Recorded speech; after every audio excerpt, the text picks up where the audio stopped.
ขอบคุณครับสวัสดีครับสวัสดีครับ Hello everyone. First of all, thank you so much CHG Global Summit for inviting me for the talk today, and also thank you all of you for choosing Thailand as a hub for this event, to host this event this year. I hope since you are already here, you would spend a few more days down south. We have very nice beaches, or up north, very nice mountains. I'm sure you will fall in love with this country. Today I have about 15 minutes, and many of you probably wonder why a crypto guy is on stage in front of all the doctors from all over the world gathering here today. I would like to share from the technological perspective, the technology side of things today. Luckily, I'm one of the few members from this country to attend the World Economic Forum over the past 4 years. And this year, the highlight was from the Group C of Microsoft, Satya. He system on the back end, especially in the financial sector. He said also that 200,000 jobs would be lost over the next 5 years in the financial sector with the AI coming. But the first few industries that will be disrupted with AI and quantum computing, one of them is the medical space. Right?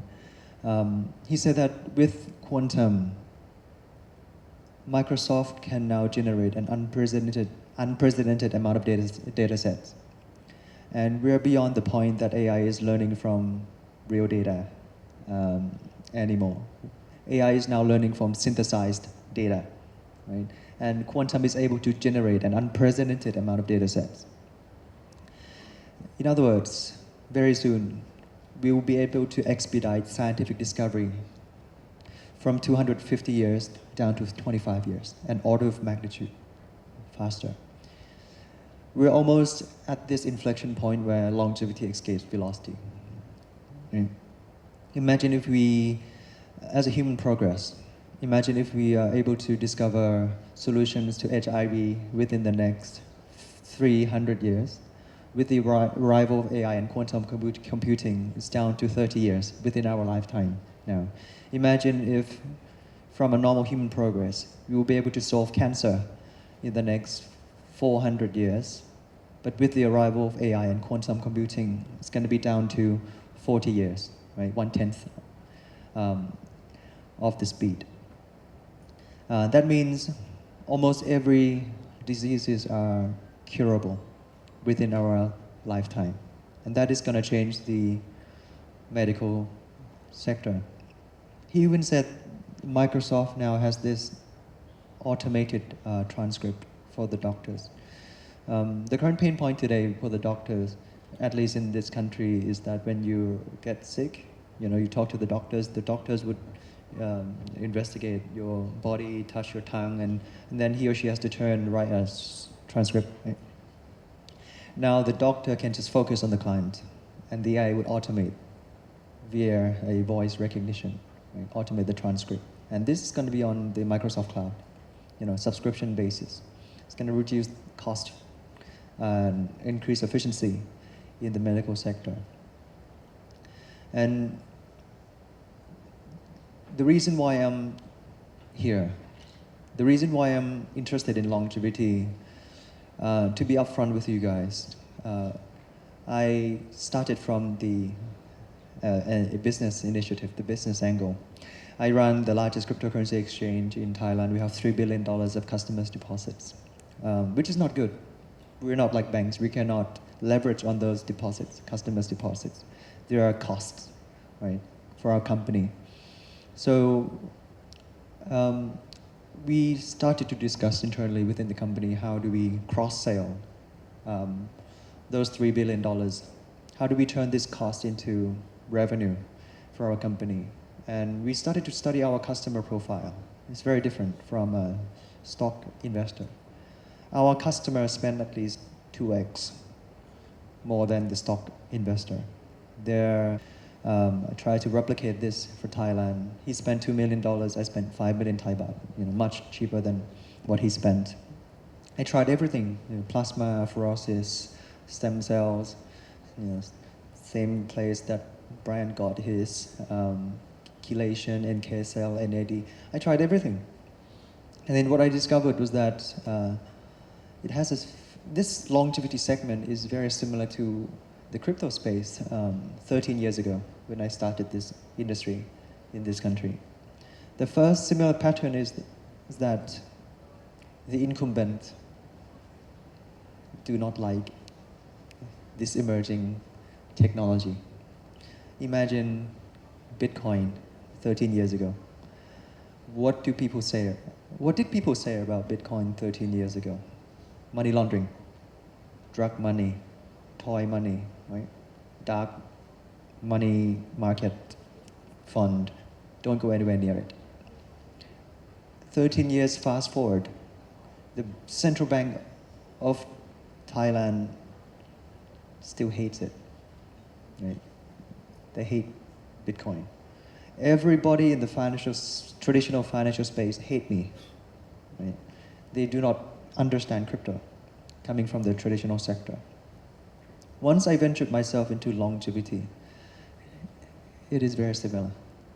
Traditional is that doctors are very good at suppressing symptoms. Right? There are 155,000 symptoms. But out of those 155,000 symptoms, it comes down to 10 to 12 hallmarks of aging. And nobody teaches down back home, right? We have a very good price to quality ratio, right, of our medical services. We are a land of smile, friendly, hospitality. This is a strong point of Thailand. But when I look around in this country, everybody is getting sick. The average lifespan of a Thai male is 75 years old. But the average health span of a Thai male is down to 65 years old, 10 years, right, in bed, hospitalized, not being able to move for the last 10 years of his life. And that is not good, right? We are very good at creating NCDs, patients.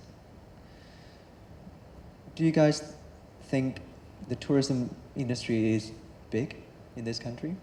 Yes, right? We generate roughly 20% of the GDP from the tourism space. But do you know that we also spend 20% of our GDP fixing NCDs, patients? Money in, money out, instantly, right? And we are very good at creating more and more NCDs, right? Patients in this country, and the doctors cannot keep up anymore. What's going to happen to the Social Security Fund or the Health Fund in the next 5 years? Because now 30-odd years old has a cancer already, and there are not many newer generations being born, right? To create income, we have to redefine this social contract before the biggest health crisis is going to emerge in this country. So I see this as also an opportunity for the country, but also a risk, the biggest risk yet. Thailand is poised to be the best longevity hub for the world. But when I look around, the locals are still sick. We can't really call ourselves a longevity hub if the local Thais are sick, right? If we still cannot provide health literacy to the masses. Also, the second step before becoming a longevity hub, apart from extending the health span and the lifespan of the local people here, the second step would be to educate the doctors. Every occupation needs to upskill with a fast-changing world, including doctors. They need to embrace changes. Unfortunately, they are also a very conservative occupation. Right? Just like bankers, super conservative. They do not understand Bitcoin. 13 years fast forward, they still do not understand Bitcoin. Right? Very conservative occupation. How do we change the mindset of the traditional doctors to embrace the new S-curve of this country? I'm not saying that we should stop providing sick care service. We are still very good at minting cash, right? Over the short term, providing sick care services to the rest of the world, medical tourism, right? Get your teeth done here, it's fine. But the best timing to create the S-curve is when your cash cow is at its peak, not when your cash cow is no longer here, right? So I think this is the perfect timing for the traditional medical sector or industry to create a new S-curve. Longevity segment, prevention, instead of trying to suppress symptoms, location-based, right? Try to fix problems at the root cause, recode the body, right? Hallmarks of aging. And that's gonna be a way out for this country to avoid the biggest crisis yet. I hope you all benefit from this talk and also inspired from the insights I gave you today about the Thai economy and also insights from Davos. Thank you.